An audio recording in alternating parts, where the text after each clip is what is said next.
And welcome back, everyone. Welcome back. Hope you enjoyed that brutal OSC as we have returned with our second series of the day of the night. We have returned with our PvZ, and spawning in the top right-hand corner of Alkione, we have our South Korean Zerg player, the Blue Zerg, representing Talon Esports. It is Dark.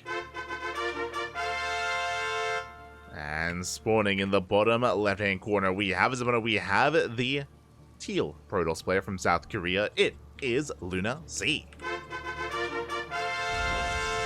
And if you're in the chat, you know what time it is. It's Gamba time. Predictions are open. Place your bets on who you think will claim this series. Best of luck in the chat as we are entering our quarterfinals. Again, the winner of this series advances on to the semifinals to face off against the winner of Zaun and Nightmare. Meanwhile, Dark is rushing into the gold. Again, should not be too much of a surprise here. Dark, he very often does embrace the gold base on Alkione. Meanwhile, his opponent, how do we punish? Do we punish is the question. Again, the top Korean players, I'm referring to Hero, Nightmare, and Classic. The top Korean Protoss players are very quick to respond. They're very quick to scout this location, especially when playing against Dark. And if they ever do see it, they will punish it with a cannon rush. They usually respond with a forge. They delay their expansion. They throw in a pylon, some cannons. They force a cancel. They cancel their cannons as well. And we enter a standard game state.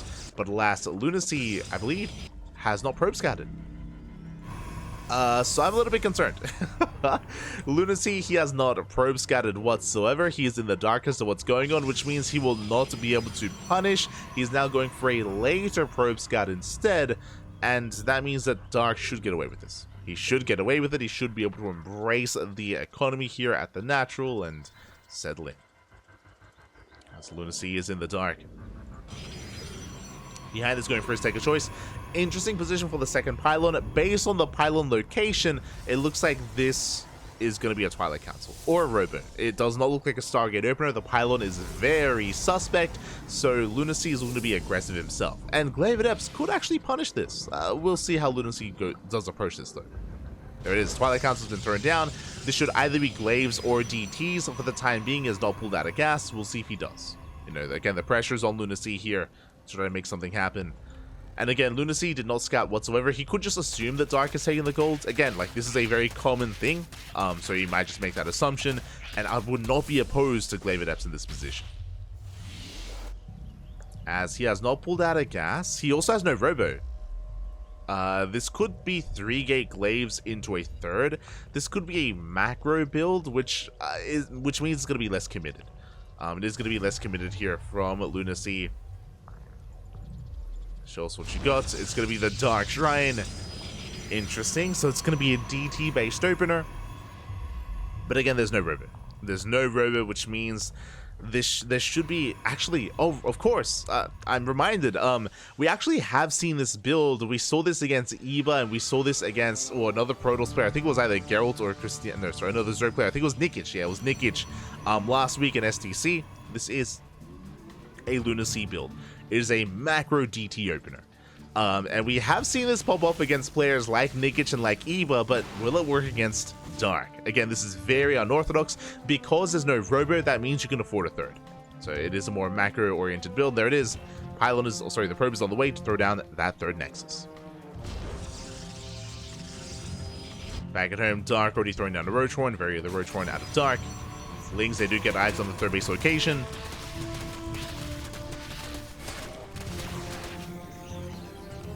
LunaSea, he does deflect for now. Dark, once again, they're rallying more Lings across the map, going for the expansion, going for the Nexus, going for the surround as well. Does take down the shield battery. Shield battery is denied. DT's forced to reveal themselves defensively. Oh, that's not ideal. As Dark, he already has spores in position. Now we have a spore on the way out of the natural as well. There was potential for these DTs, but they had to reveal themselves. And now Dark, he is more than ready. Now Blink is on the way for the DTs. There is potential to get more damage with Blink. That is true. And LunaSea does at least establish his third, but it may not matter. Oh no, it may not matter as Lings, they get the surround. They shut down one of the Dark Templar. Massive pickoff. Now Dark is getting ready for his assault. Remember, the gold base is now fully up and running. It's fully operational. Lair is on the way. That should be for an Overseer. And Dark, he should soon be pushing. He's just amassing up more Lings and Roaches, getting ready for the assaults. Again, there's not really much to defend back at home. There's no robot, which means there's no immortal, there's no upgrades, so no glaives, no blink, no nothing. LunaSea has only DTs and Archons to defend. It's not going to be enough. Yeah, Dark, he's about to snowball out of control. He's going for the all-in. Dark cutting workers at 42. Not saturating that natural. It's only for Liva. And it's all or nothing for Dark.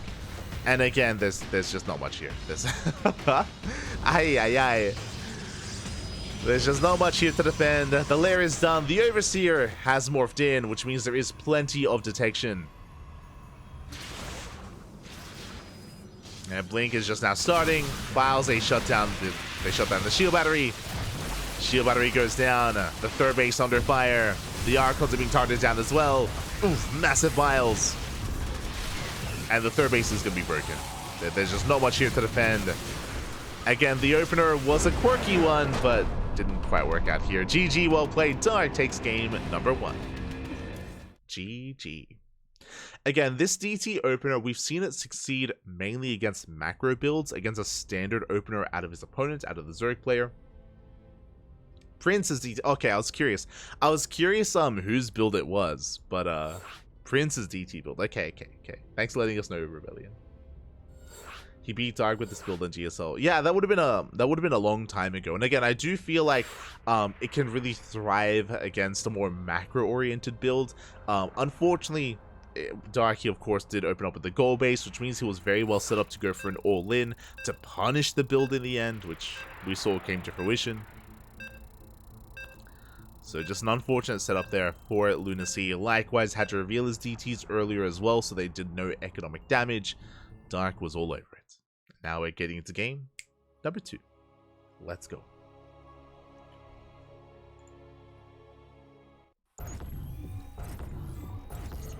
We are getting to that second game, and spawning in the top left-hand corner of Site Delta, we have the South Korean Zerg player, the Blue Zerg, representing Talent Esports.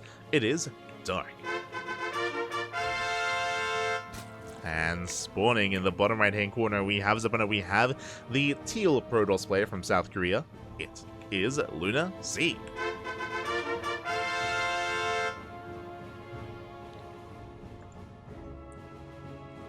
we go.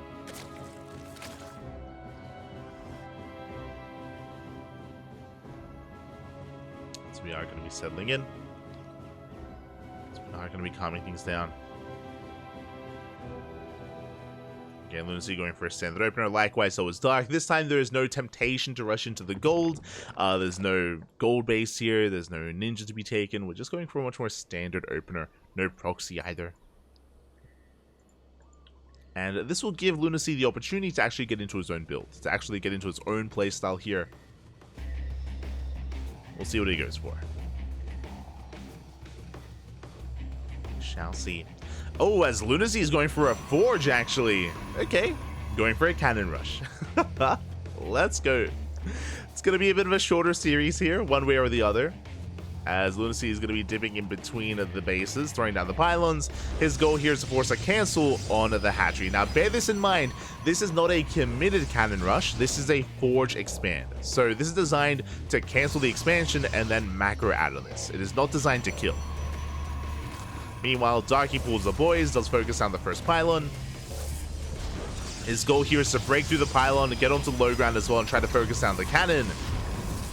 The wall has been opened up. But I don't think Dark can get on top of the cannon. Yeah, he won't be able to. So far, so good for LunaSea. You know, the workers, there's a lot of delayed mining time here. Dark didn't accomplish what he wanted to. Cannons will finish up. Dark finishes the hatchery. And Dark, can he get away with this? I mean, Dark, he's going for spine crawlers. Can he save the natural base? If he can, that's going to be a huge win for Dark. So that's 3 cannons on the way. I should say 3 in total. We have a backup pylon as well. I don't see Dark saving this. It's going to be close. Dark, he's amassing queens, amassing a second spine crawler. He can attack from the high ground. Now, once this pylon goes down, LunaSea won't have high ground vision, but again, the goal is just to kill the natural, and he will. He will kill the natural base. It did cost LunaSea 3 cannons and an unnecessary second pylon. Like, this pylon was not needed, clearly. So that was a bit of a loss for LunaSea. Meanwhile, across the map, ooh, 3 probes go down. Yeah, pylon falls. Which means Dark can now reposition, and this is going to be cleaned up. So again, LunaSea did over-invest a little bit here, but regardless, does kill the expansion. Behind this can probe up. Cybercore's on the way. Now, the downside, of course, for LunaSea is the delayed tech. Whether it's a Stargate or the Robo follow-up with the Twilight Council, we're waiting for the Cybercore. And the Lings, they keep coming in. Oh, the wall is wide open. We already lost 3 probes. It's going to be 4 probes going down. Assuming we can get another. We can. That's a 4th probe kill. Can we get 5? We shouldn't. As the cannon does finish. But tech-wise, LunaSea is not in the best position. Meanwhile, Dark has been able to clean up the cannon rush, is double expanding to catch up, and he's just droning. He's just droning up. He's oversaturated, but he's just happily droning. Maynarding over. LunaSea taking a ninja 3rd. I mean, it makes sense. To be honest, if LunaSea tried to take a regular 3rd expansion, I do feel like Dark would punish and would deny it. I feel like Dark, he would deny the expansion. So I do think this makes a lot of sense for the Protoss. Otherwise, he'd be stuck on 2 bases. Stargate's on the way with the Void Ray.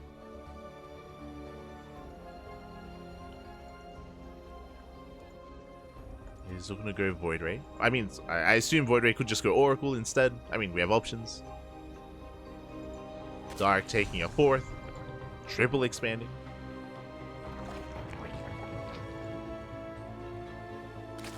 And he's just settling in.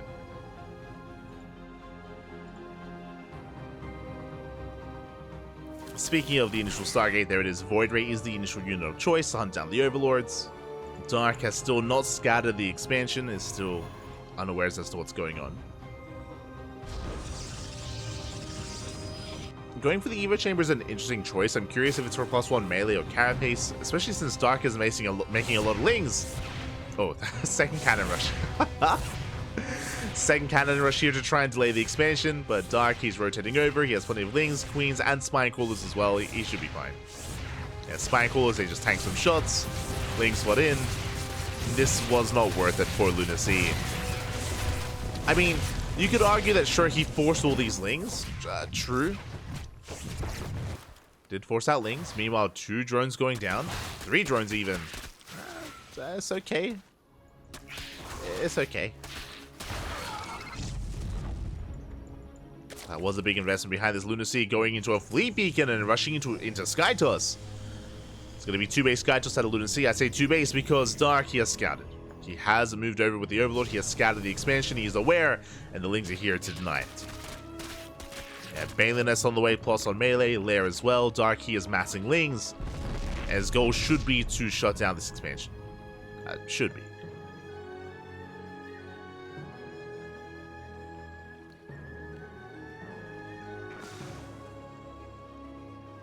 Rallying more Lings. Cannon and shield batteries are done, that is true, but the Baneliness is almost complete as well. Despite the side defense Dark, he can bust this. Does confirm. Pulls away for now. Tempest production has begun. Dark checks the natural. And he's just looking for a way in.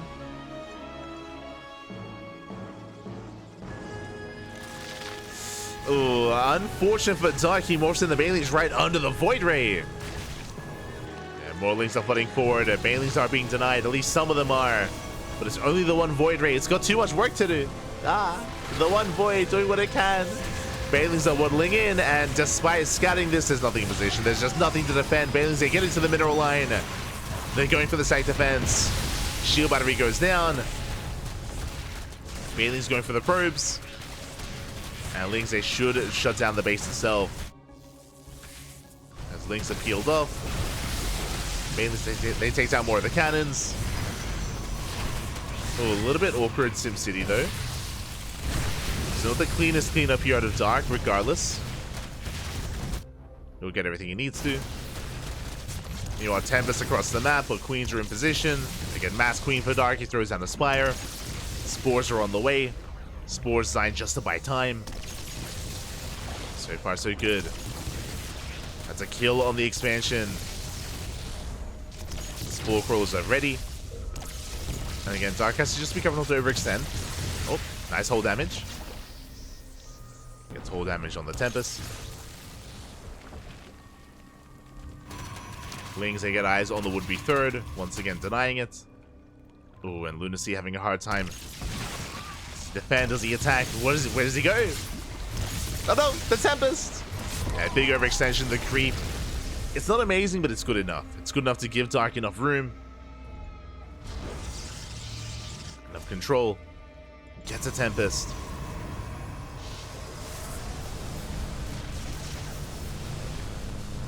And now the Spire is done. We have Corruptors on the way. So it's going to be Corruptor Queen for Dark. Exactly what he needs. LunaSea will eventually get this third base up and running, but Dark, he's on 80 drones already. He's on an insane economy. Just making drones and queens this entire time. Now getting to Corruptor, of course. Another Tempest getting caught out. I do apologize for some of the stuttering that's happening in game. I will turn on my VPN after this. It's just routing to Korea. So, a bit of a feels bad, man. But we'll turn on the VPN after this series. Or after this game.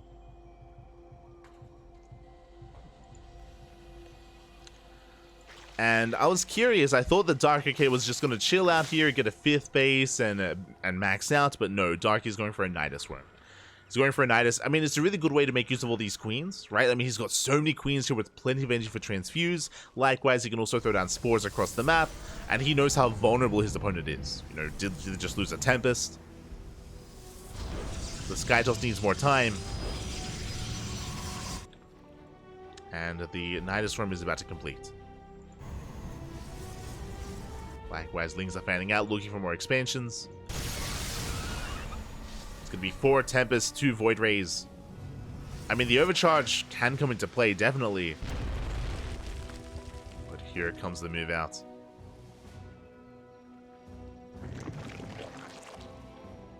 Dark amassing more Lings. Lings are going to be there to help support, to help tank shots from the cannons and shield from the cannons. Queens to transfuse the Corruptors. And Dark, he is maxed. He's crazy. He's maxed out. He's got his Banelings on the way as well. Baneling speed almost done. And it's going to be quite a hold here if LunaSea can somehow save this base. Storm is nowhere near finishing. Okay, LunaSea needs more time. Ling Bane, they crash into the mineral line. Corruptors, they shut down the Tempest. They shut down the Void Rays. There's one Archon on the low ground. But there's just not much it can do. As Dark, he's going to snowball out of control. He breaks down the third. GG gets called, and Dark will take a 2-0 lead. GG. We'll take the series 2-0 even. GG, well played. A very, very cool, calm, and collected response out of Dark, bearing in mind that Dark did initially get cannon rushed. I did say that LunaSea did feel like he overinvested into the cannon rush, but regardless, it was relatively successful. It took down the base. Despite that, Dark, he was across the map. He was sniping probes. He got 4, almost 5 probe kills. He also scouted the ninja base and was able to punish it, was able to shut it down as well. Despite Dark not scouting the main, despite him not really knowing that there was Skytoss on the way, he did react very nicely. Once the Tempest got revealed, Spire. Spire immediately 4 Spore Crawlers at the forward base as well, made more queens, droned up very heavily, and defended. Very nice. Very nice defense there out of Dark. GG. GG, well played. Dark will claim the series, will advance on to the semifinals, and the question becomes who will face off against him in those semis. Exclamation mark B in the chat if you guys want to have a look at the back yourselves. As we switch our scenes over and catch up.